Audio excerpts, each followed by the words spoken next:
ବହୁତ ଦିନ ପୂର୍ବେ ଏକ ଗ୍ରାମରେ ରାଧୁଆ ନାମକ ଏକ ପିଲାଟି ରହୁଥିଲା।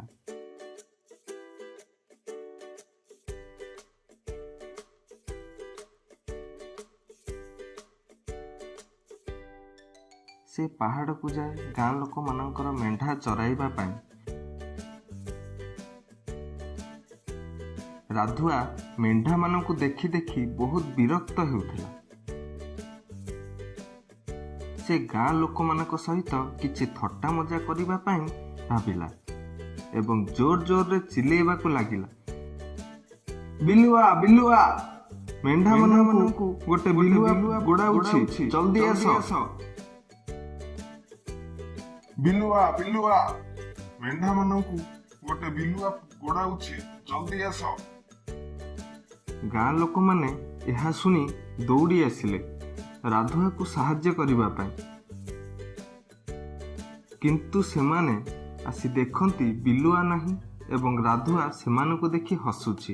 ଗାଁ ଲୋକମାନେ ରାଗିକି କହିଲେ, ରାଧୁଆ, ଏଠାରେ ତ ବିଲୁଆ ନାହିଁ, ତୁ କ'ଣ ପାଇଁ ଚିଲ୍ଲାଉଥିଲୁ? ଏହା କହି ଗାଁ ଲୋକମାନେ ସେଠାରୁ ଚାଲିଗଲେ।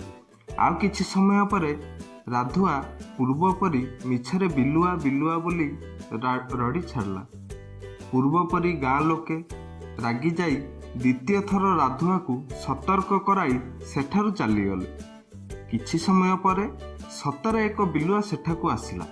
ଏହା ଦେଖି ରାଧୁଆ ଗଛ ଉପରେ ଛିଡ଼ା ହୋଇ ରଡ଼ି ଛାଡ଼ିଲା, ବିଲୁଆ, ଦୟାକରି କେହି ଆସ ସାହାଯ୍ୟ କରିବା ପାଇଁ। କିନ୍ତୁ ଏହି ସମୟରେ କୌଣସି ଗାଁ ଲୋକ ସେଠାକୁ ଗଲେ ନାହିଁ। ସେତେବେଳେ ରାଧୁଆ ବହୁତ ସମୟ ଧରି ଘରକୁ ନ ଫେରିଲା। ଗାଁ ଲୋକେ ତାକୁ ଖୋଜିବା ପାଇଁ ପାହାଡ଼କୁ ଗଲେ।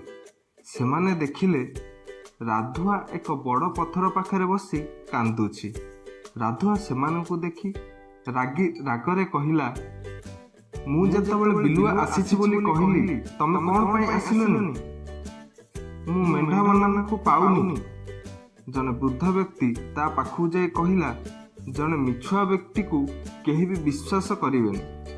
ଆମେମାନେ ସକାଳ ହେଲେ ମେଣ୍ଢାମାନଙ୍କୁ ଖୋଜିବା। ରାଧୁଆ ତାର ଭୁଲ ବୁଝିପାରି ମନ ଦୁଃଖରେ ଘରକୁ ଫେରିଲା।